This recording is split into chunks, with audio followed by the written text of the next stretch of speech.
get started. I want to thank everyone for being here today. We're thrilled to have you all here with us this evening. We're especially thrilled to have two wonderful keynotes at PAC this year. Dr. Carole McGranahan and Dr. Charles Orso, who will be joining us tomorrow evening. The Public Anthropology Conference began 11 years ago in an attempt to bring together activists, academics, and practitioners who are working towards creating a more just world. This year we focus on the ways that people are confronting violence, encountering resilience, and practicing resistance. With these themes in mind, the graduate students reached out to a scholar in the field who is known for her dedicated work both here in the US and among Tibetan communities in both India and Nepal. Dr. Carole McGranahan is a cultural anthropologist and historian specializing in contemporary Tibet. Her work on the relationships between the CIA and Tibet has inspired students, especially young anthropologists, to examine the systems of power and their dynamics in local and global contexts. Dr. McGranahan is known not only for her research and teaching at the University of Colorado Boulder, but also for her work with the blog Savage Minds and her dedication to making anthropology more accessible through the internet and social media. With this in mind, it would not stay up, but with this in mind, we encourage you to continue the conversation begun here at PAC online throughout the weekend using the hashtag AUPAC14. It still works even though the sign doesn't. Ladies and gentlemen, please help me join me in welcoming Dr. Carole McGranahan.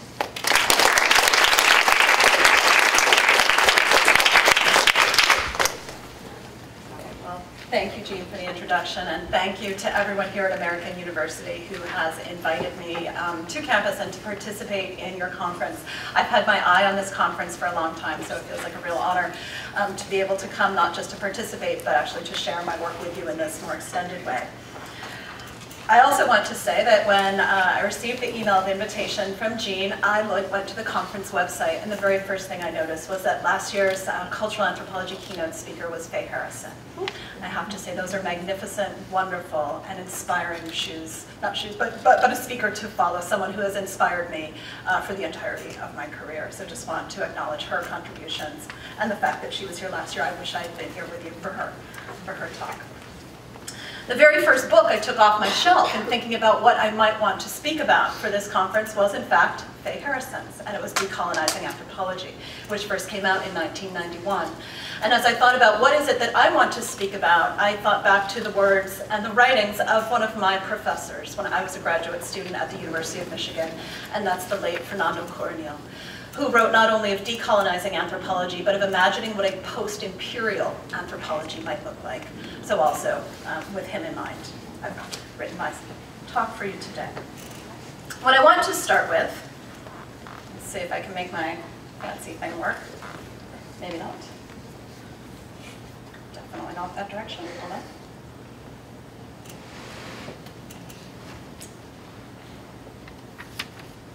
All right.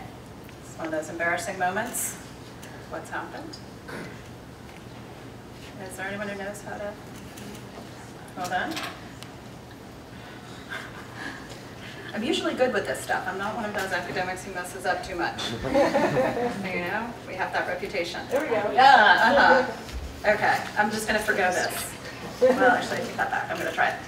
What I want to talk with you about today is self-immolation. So this is going to be very sadly, actually, in some ways, the grounding topic for today's talk. And what you see before you here is the image of a Vietnamese monk who set himself on fire in Saigon in 1963 to protest against the government. His act in 1963 was the first self-immolation of the 20th century that then became a protest act that has come to be seen as kind of a quintessential 20th and now 21st century act of political resistance, of public political protest. So what is self-immolation? Self-immolation in the Tibetan context has meant the choice that individuals have made to take some sort of flammable liquid, kerosene, petrol, gasoline, to pour it over their body, but often also to pour it into their body, and then to take a match and set themselves on fire with the intention of dying. 138 Tibetans thus far have died, well, have set themselves on fire. Okay, the great majority actually have died as a means of their protest. There are a small number of Tibetans for whom we do not know if they are still alive or not, because when they were in the burning state, their body was confiscated by the Chinese police, and no information has been released to their families about whether or not that individual is alive or dead. As you can see here, actually you might not be able to read the entire text, 118 men have set themselves on fire through self-immolation, and 20 women. The majority have been young men, but they have been individuals of all ages, as young as 16 and as old as 64. The majority have taken place in Tibet itself. Tibet is currently occupied by the People's Republic of China. It's a colonized country. And 130 of the 138 self-immolations have taken place in Tibet. The others have taken place either outside in Nepal and in India, where the centers of the Tibetan refugee community are, and one Tibetan woman actually self-immolated in China. A third of those who have chosen to self-immolate have been religious figures, both monks and nuns, and so Buddhist monks and nuns, that is. 3 of them have been Rinpoches, and Rinpoches are reincarnate lamas, so incredibly special people and beings within the Tibetan community, but people of incredibly high religious, social, and also political significance within the community. But the majority of the people who have self-immolated have been ordinary people, people from all walks of life: farmers, nomads, students, carpenter, taxi driver, parents, everyone. This is Thupten Ngodrup. Thupten Ngodrup was the first Tibetan to self-immolate, and he did so in April 1998 in Delhi, at the end of a 40-odd day hunger strike that had been taken on by 6 Tibetans under the auspices of the Tibetan Youth Congress to try and get the world, specifically the UN, to move on the Tibetan issue, on the Tibetan struggle. On, I believe it was the 47th day of this hunger strike, the Indian police came and rounded up the Tibetans, forcibly ending the strike and bringing them to hospital, because in India it is illegal to commit suicide.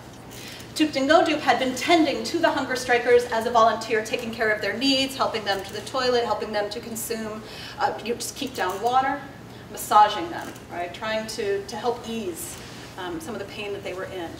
While the police were rounding up the hunger strikers and general chaos ensued, he ducked into a public toilet that was right, across the way, and came out in flames. He had an audience with His Holiness the Dalai Lama while he was in the hospital, so was able to kind of have his passing right before he died recognized and have a conversation with the Dalai Lama right before he died, but he died soon after his self-immolation. The very first. There was no history, it remains no history of self-immolation in Tibet. So Thupten Ngodrup's self-immolation was the first. There were no more self-immolations for a very long time, from 1998 until 2009. And then in 2009, a young monk at Kirti Monastery self-immolated on the anniversary of an attack, a very brutal attack on the monastery and the whole entire region by the Chinese police, in which numerous monks and ordinary people as well had been brutally attacked by the Chinese police. He set himself on fire, and then we had, 11 years later, the second self-immolation. After that, we had a couple until the summer of 2011. So now about 2.5 years after the self-immolation of 2009. And then from the summer of 2011 until now, there have been at least 136 self-immolations. We do not know if that is the entirety of them. There is no press in China, in Tibet at all. There are no foreign reporters stationed in China at all, 0. So there is no way for information to come out of Tibet unless it's from the Chinese media or it's citizen media. Just local Tibetans videotaping, taking still photos, calling friends, trying to get information out. But it's very difficult to get information out of China. And for the world's media, places like the New York Times, the Guardian, Times of London, all of the big media things, Information sourced from citizen journalists is not the same as information that's sourced by your own reporters, right? It doesn't count in the same way. So it's been very hard to both know and report on what's going on. This is Lamotashi. Lamotashi self-immolated 2.5 weeks ago. September 17th of this year, he's 22 years old. He lived with his family in the Tibetan region of Amdo, which is northeastern Tibet. And he self-immolated in front of a police station in the Tibetan region of Kunlo, which is the contemporary Chinese province of Gansu, and supposedly shouting political slogans while he was in the burning state. And so there's a number of things that Tibetans do when someone self-immolates. One of the things they try to do is to protect the body so that the Chinese security forces don't confiscate either the body still, the person who is still alive, or the person who has deceased. And so they will come and surround someone who's burning. When you get very close to someone who's burning, you can hear what they're saying. And so of those self-immolators for whom we have heard testimony of what they've said, there are a number of things that are heard again and again. Statements such as, "Long live the Dalai Lama," "Free Tibet," "Puranzen," for those of you who speak Tibetan, "Dalai Lama back to Tibet." These sorts of statements again and again across the range of self-immolators. A number of self-immolators have left written testimonies. Some have also left video ones, a small number. And all of those repeat the same sort of things. This is Rico. She's one of the 20 women who self-immolated, a young woman who left a written testimony, and in her written testimony spoke eloquently and poignantly of her decision, and directly addressed her family, asking them not to be sad, but kind of to be strong and to move forward. So I'll talk in a minute about why this is happening.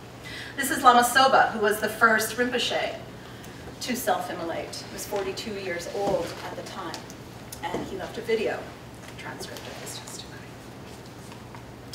This is Singu Gatso. Oh, sorry, this is Jampa Geshe. Nope, excuse me. This is Singu Gatso.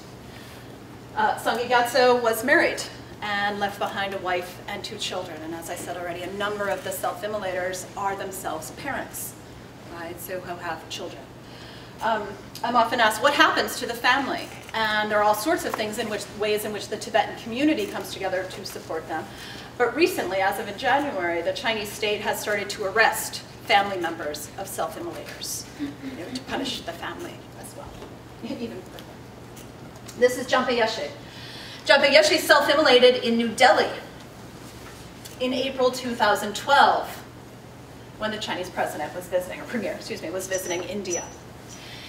He self-immolated not in Tibet, but in India, at a public event, a political event, where the world's media had gathered to document the arrival of the Chinese premier. And so Jampa Geshe's self-immolation was actually documented, photo-documented, and kind of by Reuters, by AP, by all of the big global media. His self-immolation represented a turning point in the way that the world's media started covering the stories of the self-immolations. So why? Why are Tibetans self-immolating? The main reason has to do with history and politics. It has to do with an effort to try and speak back to the Chinese state.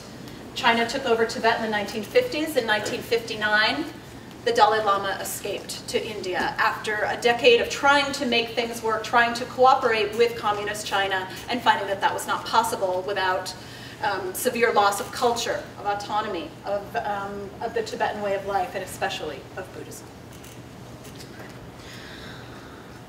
The self-immolations, thus, are a form of protest, speaking directly to the Chinese state on issues large and also on issues small.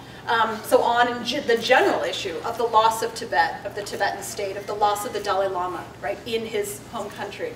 Also on issues having to do with more immediate things, the resettlement of nomads and this making them, creating a sedentary homes for them, no longer allowing them to be nomadic. Specific instances of repression in monasteries, specific attacks on villages. In addition to protest, however, the self-immolations are also a form of communication. They're a way in which Tibetans are communicating to other Tibetans in a new manner. And so one of the other things that's both spoken by the self-immolators themselves, but is seen not just often, but always, it seems, in the ways that Tibetans in and outside Tibet respond to the self-immolations, is that these are a new call to unity among Tibetans, to put aside whatever differences might exist within the community and come together in this moment. Okay, so that's very important. The last thing is that these are seen as offerings. And this is something that sometimes folks will ask me, or my students will ask me, well, isn't this against Buddhism, right, to do this? And I say, well, actually, no, not necessarily. That question, we might need to phrase that differently. In many ways, Tibetans see this as a sort of, and again, this is not a historical practice, of offerings one's body in flames, right? However, fire offerings are something that Tibetans have been making forever, to the deities. And fire, as with water, is something that anyone can offer and has a particular potency, a light. So in that offerings in general are something that are made to the gods, and that fire offerings in particular are something within the Tibetan tradition. It is often seen that these acts themselves are a very specific, a very dramatic, right, offering of fire. So the response of the Chinese government has initially was sort of to deny and ignore. As time went on and more Tibetans self-immolated, their response became actually to crack down more. So it is now illegal to self-immolate. However, it's often hard to punish the person after the fact, so now we do have families getting in trouble. We have whole towns getting in trouble. We have monasteries being penalized for having someone self-immolate. All right, so all sort of punitive measures have been placed on Tibetan communities because of this. The response of the world has been a little patchy. 138 individuals have chosen to set themselves on fire because of the situation in Tibet. I would like to stand here before you and say that the people of the world and the governments of the world have stepped up, to really put the pressure on China that needs to be there in order for maybe the sorts of changes to be implemented that would stop this practice. That hasn't happened yet. That doesn't mean it won't. But as of yet, I'm guessing many of you in this room might not have even known very much about the self-immolations at all. So there's still work to be done just in terms of getting the word out, never mind getting to the action that needs to be taken. So in the spring of 2012, the winter 2012 semester, I was teaching a class, Anthropology of Tibet class that I regularly teach. And I received an email out of the blue from Ann Allison and Charlie Pio, who are the editors of the journal Cultural Anthropology. And it was an invitation for myself and for Ralph Litzinger, who's a professor of China, anthropologist of China at Duke University, to co-edit a special issue of the journal on the self-immolations on Tibet, so on the situation there. And at the time, I had been talking about this with my students. I was teaching a class on Tibet, and so of course, I was telling them, as I always do, what was going on in Tibet, as we were making our way through the semester. And it was a particularly difficult time to be teaching because I did not know what to say to the students other than to tell them what had happened. And so I would stand before my students, most of whom were 18, this was an undergraduate class, between the ages of 18 and 21, the exact ages of the majority of most of the self-immolators. And I would say to them, today, in Tibet, at 6 o'clock, at a time we haven't yet got to, in Boulder, right? Someone chose to end their life through self-immolation, right?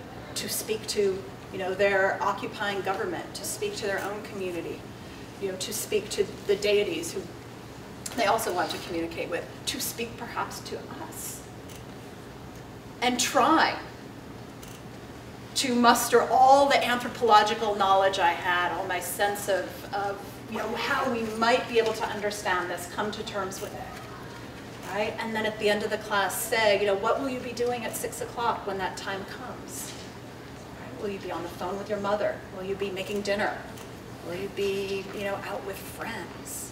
Right? How do you mark that moment, right, when it comes? How do we try? All right, and this is my job as an educator, my job as an anthropologist, to help provide the framework, to help fill in that framework with meaning, right, so that those of us on the other side of the world can try to make sense of this. It was not easy. It remains uneasy. I knew, however, it had to be a public anthropology. Okay? So this image is of Padre Chitso. She was the first nun to self-immolate. And here's the issue of the journal that we did. Where I found strength and encouragement and sort of, I was going to say the balls to do this, but I'm being videotaped, so I shouldn't say that. But sorry, Jen. Was centered to Edward Said in some ways, something he wrote that my mentor and my advisor in graduate school, Ann Stoller, always shared with her students, which is the idea that scholarship cannot just be about the world, but scholarship needs to be in the world. And I thought that's what I need right now. So turn to those writers, right, those scholars who inspire me, who provide that sense of how to make your way through an urgent but difficult time. So the question, of course, was, okay, this needs to be public anthropology, but what is that? And for me, ironically enough, I had actually edited a special issue of the journal India Review in 2006 on this very topic, on public anthropology. I actually have a bunch of, I brought some off-prints to share with you all if you're interested. So I went back and looked and thought, okay, well, what did I say back then? What did I say public anthropology was? Right, and is that going to be useful now? I'm just going to read off my note card some of the things I thought it was. It was new. It was not just, you know, old wine in new bottles, but it was actually something new that anthropologists were doing. It was unorganized, right, informal. It cut across fields, cut across theories. It addressed inequity, real-life problems. It worked to relieve suffering. It was accountable, it was ethnographic, it was anthropological, socially relevant, theoretically informed, politically engaged. And it was happening now. None of that was useful to me. All right. 6 years later, as I was actually saying, okay, it was easy to write that, but what does it mean to actually do this now? What I would add now is to think more, and what I want to do with you today, to think more about the public part of it, and also the sense of service and benefit. The way that a public anthropology needs to reveal things. It needs to work to transform practices and structures. It needs to relieve. How does one become a public anthropologist? Right? What sort of activities count? And I would say this is something that's both in the field and out of the field, and there is no one way, right, to do it. I think of my colleague at Pratt Institute in Brooklyn, Uzma Rizvi, an archaeologist who has worked hard throughout her career to give up decision-making processes to the community in which she's working. All right, so to surrender some of the control over what her archaeological work actually looks like. I think of Gina Athena Ulysse, a friend, dear friend and colleague of mine from graduate school, who writes beautiful anthropology and ethnography, but is incredibly powerful and fierce and moving as a spoken word poet, including at the AAAs. Who doesn't just get up and give a talk, and she certainly does not read a talk, but performs what it is she wants to say and finds only registers, right, in which to communicate, and brings her anthropology and her ethnography beyond the academic setting, who performs at museums, at all sorts of cultural events, and has connected with new communities. To me, that's a sort of public anthropology. I think of David Graeber, who I'm guessing many of you might know his work. David Graeber, whose work ended up taking him, perhaps unexpectedly, perhaps not, to be one of the leaders of Occupy Wall Street, right? And now taking thought on debt and what it might mean to have a moment where debt is forgiven at the international level as well as at the very personal level, right? Floating around as something that we talk about, an idea that's rooted in different anthropological scholarship of his, but also of all the people who came before him. So me, say not everything I do is public anthropology. Some is and some isn't.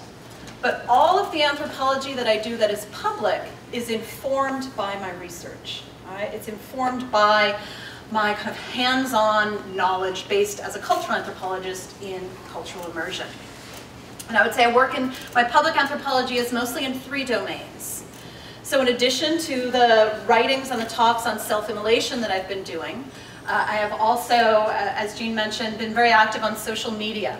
So finding a way to communicate through Twitter, through Facebook, through blogging on Savage Minds, right, with bringing anthropology kind of to new domains. I also testify as an expert witness in political asylum trials. And our job, I think, in times of political crisis, is to respond with anthropological knowledge, anthropological expertise, and to use the credibility that we have to try and affect change where needed.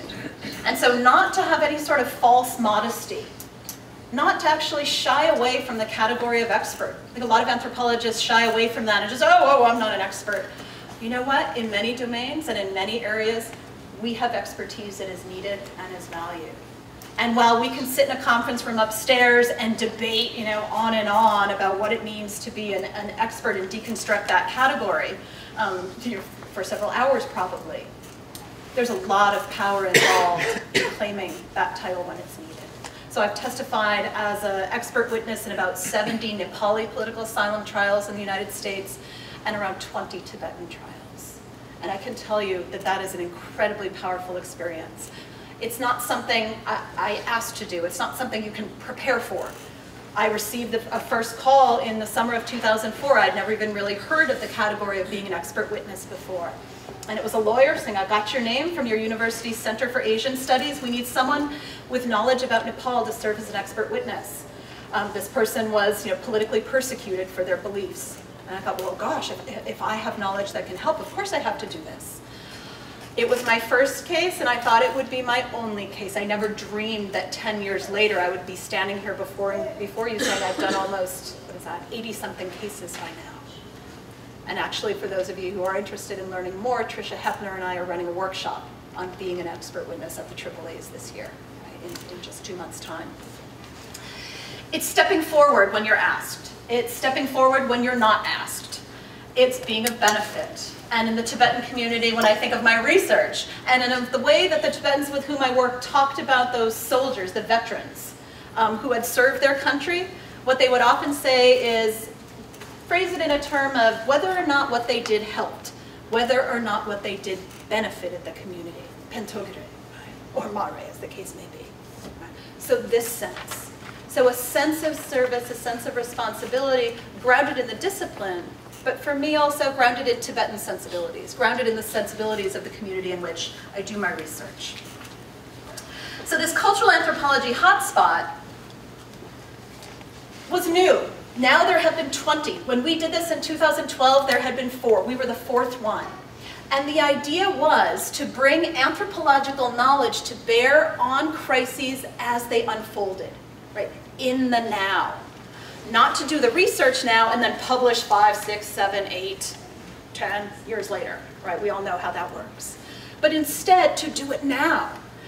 And in the first moment, we were not quite sure what to do. I thought, well, I can't go to the field. We haven't done field work on this. None of us have researched this per se. And yet, scholars, thinkers, artists, writers, all had something to say. So Ralph Litzinger and I got 20 scholars, writers, artists from around the world, not just the United States, Tibetans and non-Tibetans. I'm actually happy to say that one of the contributors to that issue is right here with us in the room, Sangasso. And everyone responded in the moment. We were asked in late January, we went live with this website in early April. 20, can you imagine that? 20 scholars doing a project, a publication project in just over 2 months. So this has now been out about 2.5 years. I want you to think in your head of your dreams for how many people might read the book that you eventually write, or the books you write. I contacted Tim Elfenbein this week to see how many visits, how many hits, how many people have read this. Are you ready? In 2.5 years, 17,000. That's a lot of people reading. This is public anthropology, right? This is a new form of writing. All of the essays in this are all around 1,000 words long. They're not long, right? But they're drawing on kind of deep knowledge, deeply felt passions as well. Okay. Paul Stoller, in an essay that came out this week on Monday, said that right now, this current moment is an anthropological one. Okay? The question for me is why? You know, this isn't the first time that anthropologists have felt a sense of responsibility in the world. And if we had more time, I could go through the long list of uses and abuses of anthropology in the political realm over the last 100 years. But I think many of you might already know kind of what that talk looks like, what that history looks like. Gerald Berriman, in 1968, wrote that we are in unconventional times. And what we need is an unconventional anthropology to meet the unconventional responsibilities that we have right now as a discipline. So what I want to ask, 46 years later, right now in 2014, is what's unconventional about right now? What is new right now that we also feel a sense of urgency and responsibility? And one of the things that's really shifted, I think even just in the last 6, 7, 8 years or so, is social media. So we do have things like blogging, but for me actually, what's really shifted has been new forms of community that exist online. Places such as Facebook, Twitter, Instagram, as well as the whole world of chat apps that I won't even go into at the moment. These new communities, right, new assemblages, are new forms of shared space. So where we are now is not actually where I sort of feared I might be when first starting this, that is this a type of armchair, a new form of armchair anthropology? And I think the answer is no, right? In some ways, yes, if it's not based on field work, then we're reflecting from a distance, right? It's field work informed. But I can't go to Tibet. I mean, it would be very hard to interview someone before they self-immolate. That's not information that people disclose. Right? But even after the fact, I can't go interview people's families because there's no access granted by the Chinese government. It would be very dangerous for me to even phone and try to do interviews. Right, so this is some place for which standard ethnographic methods are not going to work in terms of field work. So what we have instead, in some ways, again, is this knowledge and reliance on deep, already existing knowledge, the horizontal reaching out to your network of scholars, right, for complementary knowledge, and then turning to this new online world. Virtual worlds, and not in the sense of an ethnography of, Second City, an ethnography of online communities, but thinking of these new online communities as a new form of fieldwork, actually, as approximating some of the best parts of fieldwork, right? That idea of being there, the idea of having a presence in a community, the idea of sharing a space. And so those of you who have done ethnographic fieldwork, think of all of, in some ways, the best parts of it are when you're not actually doing the research, right? When you're just hanging out, it's over breakfast, or you're talking about other things, right? Much of that aspect of fieldwork, which is actually some of the places that are most deeply cultural, all of that exists online as well. So my Facebook, does it count? My Facebook, I guess that's the phrase we use. Many of my Facebook friends are Tibetans who I've never met, of different ages, mostly young. In the same way as in 1994, when I was in Kathmandu as a young graduate student doing research, and I would get up in the middle of the night with a bunch of my Tibetan friends to watch the World Cup, right? Because in Kathmandu it came on at 12 o'clock, and then there was a game at 2 a.m. This past summer, I watched the World Cup online on both Facebook and Twitter with not just Tibetan friends, but all sorts of other friends around the world. This is that sort of shared space I'm talking about. I can tell you, which teams the leading Tibetan activists were rooting for, because we were going back and forth on whether you wanted Brazil or Germany or who was it, right? That has nothing to do with my research, right, per se, and yet neither did watching the World Cup in 1994 in person in the middle of the night. And yet I feel these absolutely kind of approximate that same sort of sense of being part of a community in a way that's not forced, but being part of a community because you care. What I want to say, more than that, is that we shouldn't underestimate it, because it often feels very easy to underestimate or even to dismiss social media. This new form of communication, of technology, of knowing others, actually really matters. And it doesn't just matter for me as an anthropologist. The ways in which I see it mattering is that it also matters for those Tibetans, who are online as well. What I see is a coevalness, not in Johann Fabian's sense of, the anthropologist being, accepting time to be coeval with the people with whom they are studying, but folks online seeing a coevalness with others around the world in terms of what's going on, a shared engagement in what's happening in the world. This is from the climate change march that took place in New York City, just 2 weeks ago. Y'all know who that is? That's Pussy Riot. Okay? Pussy Riot met up with a bunch of Tibetan activists, and here's the result of that. It's things like this that were flying throughout, right, the interwebs over the last couple weeks. Scotland today, Tibet tomorrow, as well as some more, not necessarily more pointed, but more detailed, right? Scotland, democratic vote. Tibet, the very idea would get you jailed. The Tibetan flag is actually illegal in Tibet.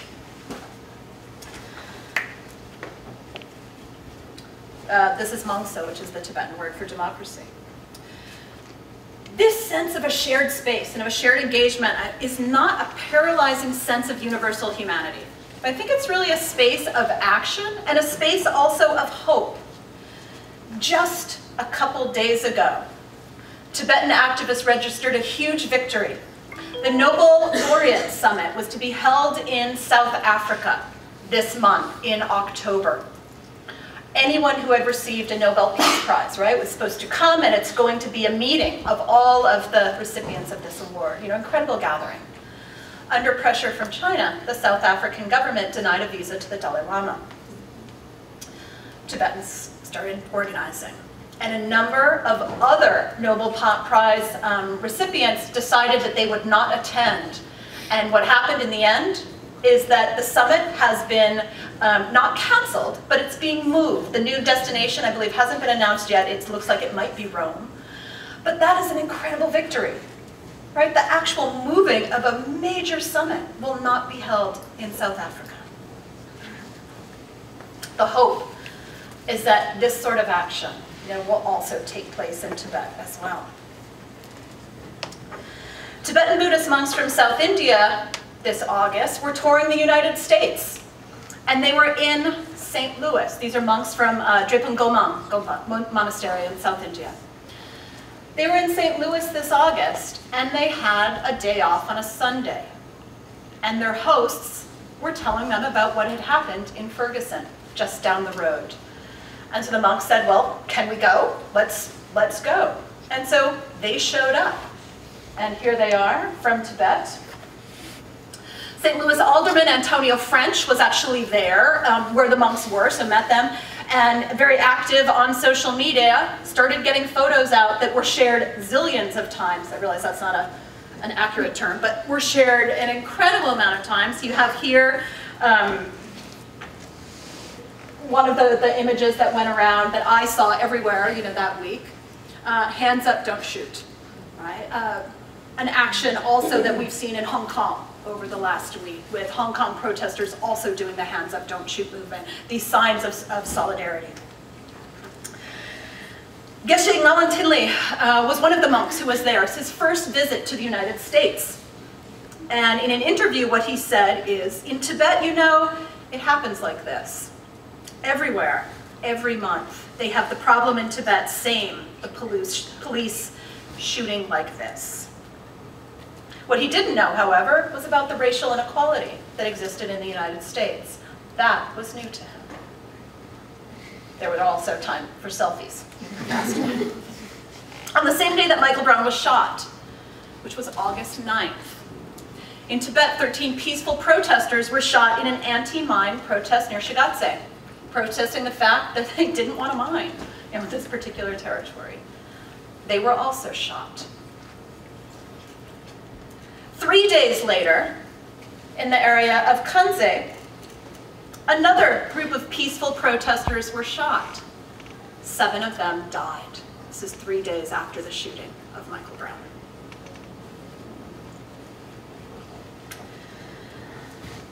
Anthropologists have been writing a lot about Ferguson, including just this past week, a piece, a very poignant piece by Whitney Battle Baptiste up on Savage Minds about the difficulty of trying to write while watching and feeling and living, right, this experience of Ferguson unfolding in the shooting of Michael Brown. And there are many issues here. Issues about the police, issues of inequality, the militarization of society, questions of civil rights, but mostly about race and racism. Leif Mullings has been writing for many years about the need for an anti-racist anthropology. Ann Stoller has been writing about how an anthropology of racism can't be redemptive, right? Can't be something that absolves guilt. A critical anthropology is needed of both race and racism. Faye Harrison, your speaker last year, asked, what is anthropology's responsibility regarding race in the post-civil rights USA, right? Here. We need to critique, she says. We need to theorize. We need to creatively intervene. So here, in the United States, the anthropology right now, right, what are our responsibilities? And in a really blistering, in some way, piece called Stop Killing Our Black Sons, the anthropologist Irma McLaurin writes, this is not the Gaza Strip. It's not the Gaza Strip, right? And yet we have to do two things. So one is to learn and to teach the specificities of different political crises, of different social formations, racial formations, imperial formations. But we also need to learn and to teach the connections between all of these. And you can see here, this sign, the Palestinian people sending all sorts of tweets and messages, including how to best protect yourself, in the case of bombing. Racial oppression and imperialism have been and remain central and constitutive features of the US social formation. Those are the words of Nicholas DeGenova, anthropologist. My research on Tibet is also research on the US empire. It's on the CIA and it's on all the different ways that the United States has supported Tibet, enabled Tibetans in certain ways, but also constrained their political struggle because of the interests of the United States. What we see in Palestine with Israel, similar stories. Colonialism, military occupation, and also very much the hand of the United States. Right now, for anthropologists, we have going on a movement. Are we as anthropologists going to sign on to the BDS movement, the boycott, divestment, and sanction movement that is a call from Palestinian civil society? A group just formed, just went live on social media this week. Couldn't believe everything that was happening as I was preparing my talk. The anthropologists for the boycott of Israeli academic institutions. I am going to read you from their letter. We seek to practice what the AAA calls an engaged anthropology that is committed to supporting social change efforts that arise from the interaction between community goals and anthropological research. Anthropological research has illuminated the destructive effects of the Israeli occupation on Palestinian society, and the Palestinian community has called for an academic boycott of Israel as a necessary step to ensuring Palestinian rights, including the right to education. You don't need to be an anthropologist to make these sorts of connections. That is not the image I wanted. This is the Palestinian flag and the Tibetan flag together. This is graffiti from India. Geshe Tinley, the monk whose quote I read to you before from Ferguson, told the reporter he was speaking to that the monks say daily prayers for everyone who is suffering in Ferguson, in Gaza, in Iraq, and everywhere else. He said, I cannot do anything, but I can pray. In an article that came out just last year in the Journal of the Royal Anthropological Institute, the anthropologist Joel Robbins, and his article is titled Beyond the Suffering Subject, Toward an Anthropology of the Good. Joel Robbins argues that the suffering subject slot, so the suffering subject as the sort of anthropological subject that basically came after the savage slot, as so forcefully articulated by Michel Roth-Trio, right, and the idea of the other, that the suffering subject fixed the problems of the savage slot in that we no longer needed an other, because instead we had a universal position that could be filled, right? All humans are capable of suffering, right? This vulnerability and pain is universal. But, he says, in this move, we lost some of our critical force, right, in the process. And we need to resuscitate that. What he said is that beyond looking at how people disregard and do violence to each other, we also need to resuscitate how it is that people create the good in their lives. We need to go from the savage slot to the suffering slot to the current moment. In addition to suffering subjects, we need ethnographic subjects, historic subjects, political actors, looking at the way that people around the world are acting to actually create different and better futures. The suffering in self-immolations is not understood by Tibetans in the same way that the suffering subject is understood in anthropology. Right? This is not a position of weakness. Suffering is not, cowering in the corner at all. Instead, in this current moment, the self-immolators have turned suffering into a position of agency, into the agentive figure. And we're going to go back for a second. One of the stories that Tibetans often use to try and kind of come to terms with what's going on is the story of the Buddha and the hungry tigress that you can see illustrated here in this art. And the story is that the Buddha was out for a walk, and he came across a tigress, a mother, with her 3 cubs.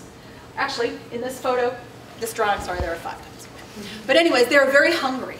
And the Buddha can tell that the mother is looking at the babies, and the babies at her as if should they eat each other, right? There is nothing left to eat. They are starving to death. And so instead, what the Buddha does is he offers up his body to the tigers, so that the tigers can eat him and sustain their own lives.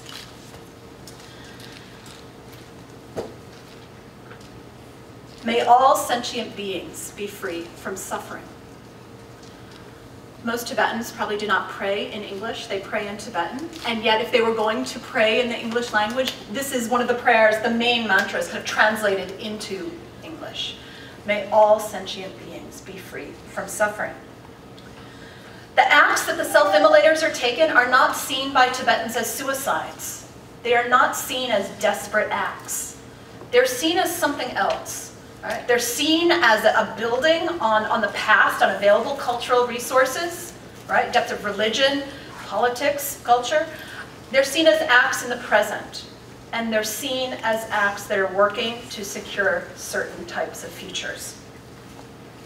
I'm going to draw here on the work of a bunch of scholars who contributed to that special issue of cultural anthropology, of the Tibetan anthropologist Tsering Shakya, of Sienna Craig, a medical and cultural anthropologist, of Tenzin Rigdol, a young graduate student at California, Berkeley, and of Giovanni da Cole, an anthropologist in Europe who's the founder, along with David Graeber, of the journal How.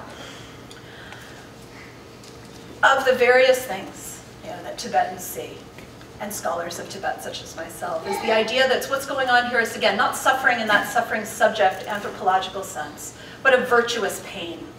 The offering of one's body to intervene and to eradicate, to take on the suffering of someone else. If we think of the body, as Giovanni da Cole does, as the prime site of sovereignty, that on the body is being waged a struggle for the state. There was no word for self-immolation in Tibetan, right? So Tibetans, I think, are still, there's actually a couple different combinations, right, of words and terms that are used. What is being done here is something new, right? A new effort to create change, a new response to conditions now, right, as they unfold. The impossibility, as Tsering Shakya writes, of making a meaningful life in Tibet today under Chinese rule. And yet, despite that impossibility, the insistence that we need to make the effort nonetheless. When I give talks on the self-immolations in Tibet, and I have given a bunch around the United States and Canada to both academic audiences as well as Tibetan audiences, and usually to mixed ones, contemporary art has been one of the key grounding parts of my talks. This is a talk for which I have no conclusion, and for which I can't do research, and I find the ethnographic located most strongly in artwork. Questions I'm trying to ask: how do we receive, right, these acts, these self-immolations? How do we move forward? This piece is called Liberation by Kunso, a classically trained Tibetan Thangka artist who currently lives in Australia. This is his most recent piece called You Wish. And he actually has a number of images of Mao Zedong, and actually I wrote an article called Mao in Tibetan Disguise that took me a long time to write until I realized that Kunso's work was what I needed to understand the ethnographic stories, the oral histories I had been told about Mao in Tibet. This is a piece by Singu Gatso, who is considered to be kind of the founder of contemporary Tibetan art, who was trained in Beijing and Tibet, now works in London. Here's a piece from Tenzin Rigdol, who's currently based in New York City. This is an image based on the Tibetan Wheel of Life. And if you might not be able to see the religious iconography here in the style, but I can assure you that all of these images draw very heavily, deeply on Tibetan religious art. This is a piece, from Angtser and Sherpa. This is one from Tashi Norbu, who is based in Amsterdam, an image of the Buddha melting. And this piece of art, this print actually is by Singu Gatso, who's here with us in the room today, and is an image of the woman, the nun, whose photograph is on the website for the Cultural Anthropology special issue on Tibet, and here is a print he made of her. Then, as I was working on this talk, a young Tibetan artist put up this image. He calls it Divine Evil. And the young artist is Nawang Jordan, who's based in Boston. And I, of course, I was struck by this on its own. And I thought, oh my goodness, is this, you can do your own interpretive work of what's going on here, but I wrote to him. I do not know him, other than through Facebook. We haven't met in person. And I asked Jordan, may I use your image for this talk I am doing, and can you tell me more about it?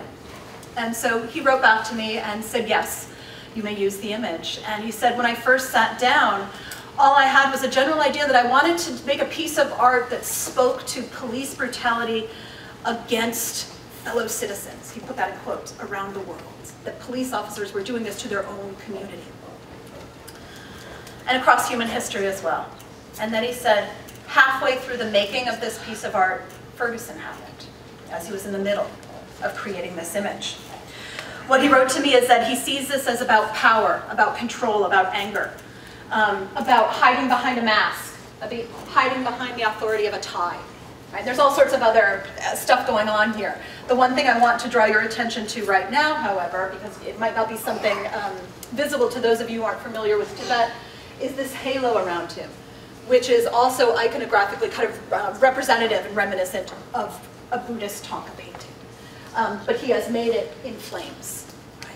And he says the halo, right, the circle represents divinity, the idea of protection and a protector, and yet the flames shows this sense of an endless cycle.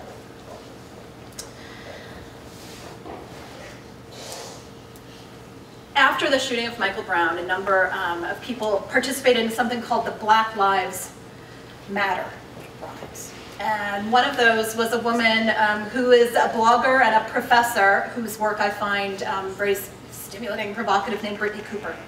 And what she wrote at the end of the piece was from the sentiment among black youth.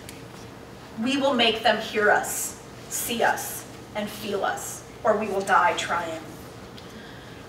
This is very similar to sentiments that I'm feeling right now coming out of Tibet. What we are experiencing in the moment is a shared world, but a shared world of unevenly distributed problems. These real-world collisions, real-world contradictions are shared only to some extent. And I'm drawing here on the work of Lucas Basir and David Bond, who've been writing provocatively lately. This idea of the shared but uneven, the particular and yet the specific, kind of all in the same frame. The idea, for some Tibetans, that what is happening, what took place in Tiananmen, and you can see here the reference to Tank Man, to the Umbrella Revolution taking place in Hong Kong, and then this is the Tibetan flag. That right now we, anthropologists in this room, cannot retreat into the cultural alone. but we must historicize the present. We must place ideas, relationships, inequalities in the complex political arena of the historical present. I was reflecting also on Sherry Ortner's piece, Theory and Anthropology Since the 60s, which she wrote in the early 80s. And she said, I think the key word for the coming decades is going to be practice. And in many ways it was. But then she says, but there's a second term I could have chosen, and that was history. And I think perhaps now the time has come for history. Ann Stoller and David Bond write that historical literacy should disquiet and discomfort rather than reassure. And what I want to say is that to disquiet is not to discount, but to situate logics of and work toward the good, toward a better future, toward change, in the context of all that has been confiscated, all that has been stolen, past, present, and future. What has been stolen from young black men, what has been stolen from young Tibetan women, such as the ones 10 days ago, whose bill when they were eating lunch at a Chinese hotel was higher than the prices had been on the menu. And when they left the restaurant, the owner's son of the restaurant got in his car and ran them over. And 3 of them died. Teenagers. What has been stolen and confiscated from the residents of Gaza, from people anywhere, from people everywhere? Us, anthropologists, our analyses, our inquiries, they matter. But they can't be separate from the world. They can't be liberatory or redemptive for just the anthropologist. They must be of the world, and they must be for the world. Thank you.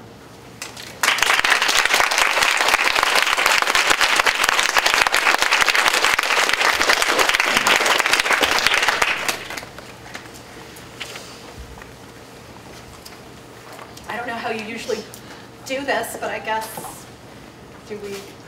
Oh, I wasn't expecting that. Oh, nice. Well, thank you. Okay, that's lovely. Thank you all for being here. Sorry.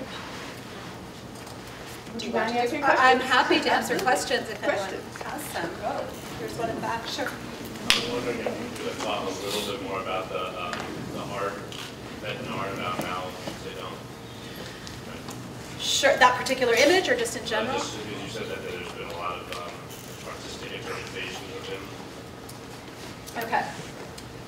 First, I'm going to tell you I wrote an entire article on this, so I will direct you to that in more broadly. But in general, so Karma Kunso, who's the artist whose Mao image you saw here, has done a couple other Mao images. And basically, one of the things that I see going on is, and especially with Karma's work, let me just talk about his work rather than others,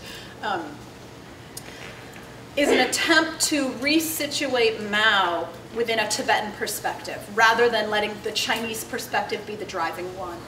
Right, so putting Mao often, he's done 4, this is, I believe, his 5th painting of Mao. And pretty much all of them put Mao into some sort of Buddhist position, whether it's in the formation of a deity. He has an image of Mao where he's painted a Buddhist deity right on Mao's forehead. But all of it is trying to kind of use different Tibetan ideas about Buddhism. And also, I believe, the relationship between Tibet and China, because if we look back over time, the relationship between Tibet and China has not just been a political one in that they're neighbors, but it's also been a religious one. So it's really calling actually on, in many ways, a centuries-deep relationship to try and reframe the current communist period, this period of occupation. But the article that I wrote is open access. It's up on How, so anyone can read it anytime. So, but there's incredibly provocative, often disturbing images also. So these are not gentle images of Mao, but ones that Tibetans, as well as others, often find really difficult to grapple with. The idea of Mao in deity position, can be one that's hard to try and figure out what to do with. And in many ways, that's what contemporary art does for us so beautifully, right? Is cut to difficult topics in ways that words often are not able to. Mm-hmm. So to what extent in your anthropological work and the work of other anthropologists dealing with Tibet, does the rather not very beatific reality of Tibet's feudal, theocratic, also homophobic nature of the previous, pre-invasion regime complicate matters or add, I don't know if you call it nuance or something, to use a stronger term. But what role does all of that play in the anthropological study? So what I think the anthropological study of Tibet does is it shows that Tibetans are real people, right, who live in a real world. And that many of the expectations that Tibet was some sort of utopia or Shangri-La, right, if you will, were founded on the fantasies of others, of outsiders. And that if you actually look at historic Tibet and actually existing conditions, that they were as varied, as drastic, as dire as any other country in the world. And so what I think scholarship is really good at is showing that the reality of a situation makes neither for excuse nor for condemnation, right? And so scholarship, especially anthropologists, but not only, has been really good at lifting that Shangri-La veil and saying the fact that Tibet was not a utopia does not mean that it's okay for China to colonize it or for any other country to colonize it. It means it's a real place with real people living real lives. So.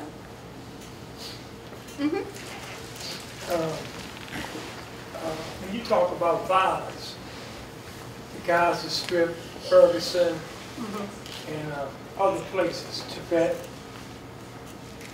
do you see them as part of a major contradiction in a system that is global? And if you do, is this a culmination? Because it seems to me that this violence is spreading, it's getting greater, and it's coming to a head. Do you see that? Or is that what I'm getting from you? You are getting that from me. That is not a misinterpretation. One of the things I thought when I was asked to give this talk is, should the talk just be about Tibet? And as the summer went on, it was very clear to me that it couldn't be. And while this talk was Tibet, Ferguson, Gaza, it could have been Tibet, Ukraine, Kashmir, Syria, Iraq, Hong Kong, and on and on. So what is it about the current political moment, right? And Paul Stoller has said it's an anthropological moment, in which I think what he means, and he doesn't elaborate that, is that it's a moment not just of the state, but also of the people. So I think we are in a period of crisis, perhaps of democracy, of capitalism, but China is not a capitalist country. So this is not, we can't blame it all on capitalism, right? That is not the only thing that's happening right now. And I think right now there's a waking up, it seems, of many peoples around the world to oppression in a way that's happening in different places.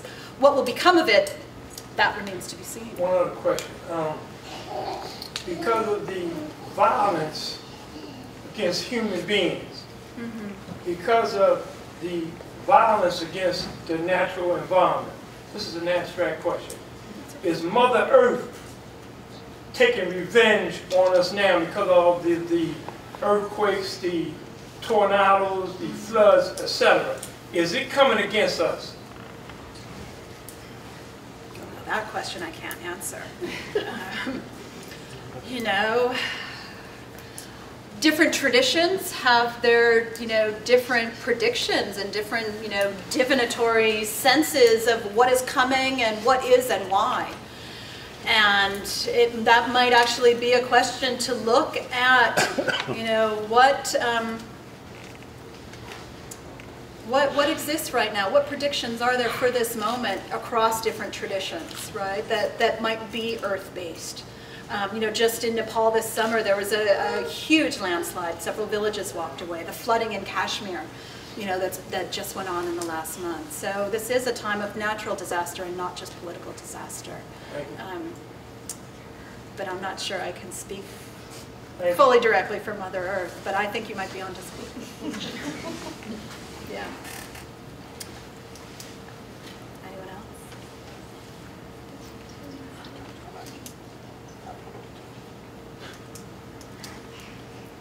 Would you tell me a bit about the whole, in China, I'm from Taiwan, and in China there are several regional areas. Every area they have like some independent movement. You may call that Xinjiang, and Tibet, and also, and I can see Hong Kong probably next place, and for Taiwan for Taiwan now we consider we are not part of China, but at the same time we are still also involved in that struggle, in that issue. I'm thinking like from Tibet what we can learn, like for the whole. My question is kind of over. No. That's a good question. So there are lots of Tibetan activists around the world actually are reaching out, I think, to other political activists. So one of the things that happened this week was the Tibetan Action Institute. So Tibetan refugees in India are the most hacked group in the world. So if you want to study cybersecurity, you are sent to Dharamsala, right, which is where the Dalai Lama's government is, where the Tibetan government is, because that is the most hacked community are Tibetan refugees. So one of the things that actually Tibetan activists did this past week was share information with folks in Hong Kong about how to guarantee security over your kind of chat networks. Right? Why Fire Chat, for example, might actually not be as secure as the Hong Kong activists thought it was. Right? So kind of sharing these sorts of experiences. Backing up a bit, though, in terms of thinking of a struggle, Xinjiang, Tibet, Taiwan, maybe Hong Kong. So when the communists won and Mao took over China, and this was in 1949, one of the first things he said he was going to do was liberate Tibet. And the idea was, in socialist terms, that Tibet needed to be liberated from feudalism, right, from theocracy, but also from imperialists. There were 2 or 3 British men living in Tibet at the time. So with all of that rhetoric, Mao actually was true to his word and marched into Tibet, eastern Tibet in 1949, crossed the Drichu River in 1950, and took over Lhasa by 1951. Right? So this is all happening. 1959, His Holiness escaped. So Tibetans have been in exile since 1959. So the Taiwanese, right, kind of the exodus from China to Taiwan, just a little bit earlier. Tibetans right now are conflicted, I would say, in their personal struggle, in their political struggle. Many Tibetans personally feel that they would like for Tibet to be independent once again, to be free. The Dalai Lama's political struggle right now is that Tibetans are looking for genuine autonomy within China. So His Holiness the Dalai Lama is trying to work with the Chinese government. Now, the events of the past week and as they unfold in Hong Kong, we'll see if there are any modifications to that plan as we see what sort of autonomy is possible in Hong Kong that might or might not be available in China. But that's a question where I think what you should do is actually sit down with the Tibetan students here at American University and continue that, that conversation. It's an excellent question. I'm not an anthropology student, so forgive me if my question comes out. It's okay. So the first part, as a Tibetan, I remember us being frequently, as growing up, compared with the Jewish community. They were able to conserve their identity. They do this, they do that, and I think not until recently that when we actually started to sort of sympathize and, like you said, reach out to the communities in Gaza, and that sense of victimization, I guess that's what I'm going to get to, it's how does it work? Because I think for us, the Chinese see themselves as a victim, and so I don't know how it works, and maybe you can shed some light on it. And then the other one is,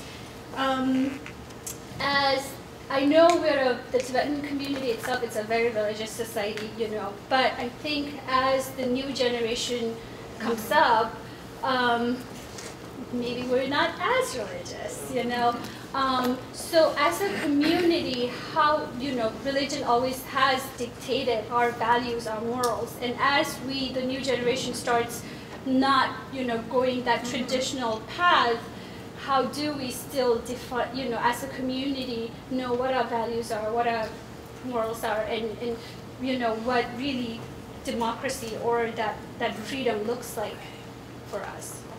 That's a hard question. So I'm glad you asked it though. So this is something that actually a number of Tibetans struggled with over the summer that kind of I saw play out before me, mostly on Facebook, which is, as you said, for many years, Tibetans have actually drawn a lot of hope and inspiration from the Jewish community and from the Jewish diaspora, and saying, look at what the Jewish community has been able to do since the Holocaust, right? In terms of maintaining cohesiveness of identity, of tradition, of connection. At the same time, right, over the last, I don't know exactly how long to date it, decade or so, maybe longer, there has also been an identification with the Palestinian struggle, right, and with other peoples who are seen as similar victims of political oppression. And I think you're allowed, in some ways, to have both, right? To identify both with the Jewish diaspora. The Jewish diaspora and Jewish people do not equal, necessarily, the state of Israel. Right? So you can pull those two apart. And we can talk about Israel as a state that makes specific choices and policy decisions. And you can talk about the Jewish people without having them stand in for Israel. Palestine presents a different problem in some ways for Tibetans because of Hamas, right? And so because of the question of military, struggle.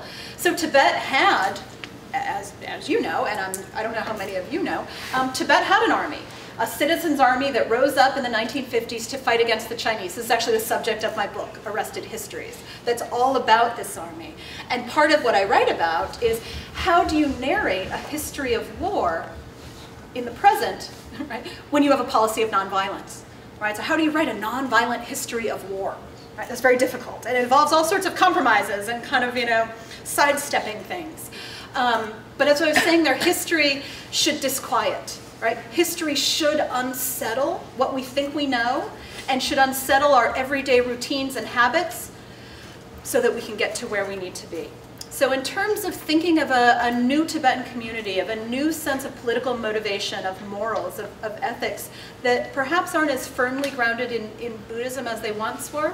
So I think to that Monsta, right, that image that I put up there, it's for Tibetans, for people like you, right, to define what does that mean? What does democracy look like when you have a Dalai Lama, right? What can democracy look like for a community that has been so grounded in faith, right? And the leadership, under religious leadership. But what I feel I'm seeing actually is that question being asked just as you've asked it here, and students and Tibetans from all walks of life, not just student age, asking each other that question and really talking it through, right? And kind of making it happen. So I feel we're in the moment, right? So we don't have the ability to reflect back on it because it's happening right now. So 5 or 10 years from now, we can see what we can see with new eyes what's unfolding right now. But it is happening, and you are part of it. So.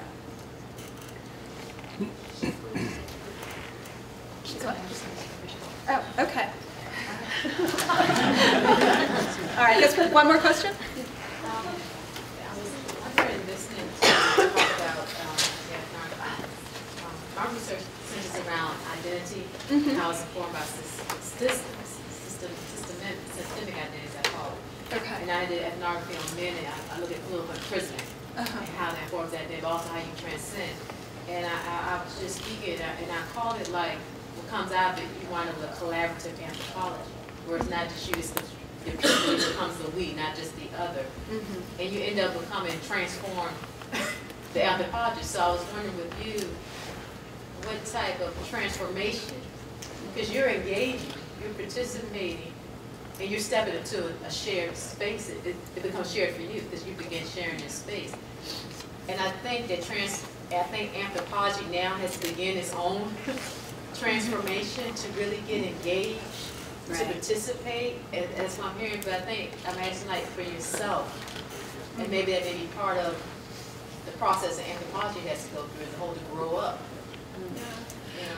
Well, yes. I mean, I think that was one of the points of my talk, is that anthropology is in this period of transition where we need to, it's kind of something that happened in the early 70s, right, with really taking stock of the colonial past.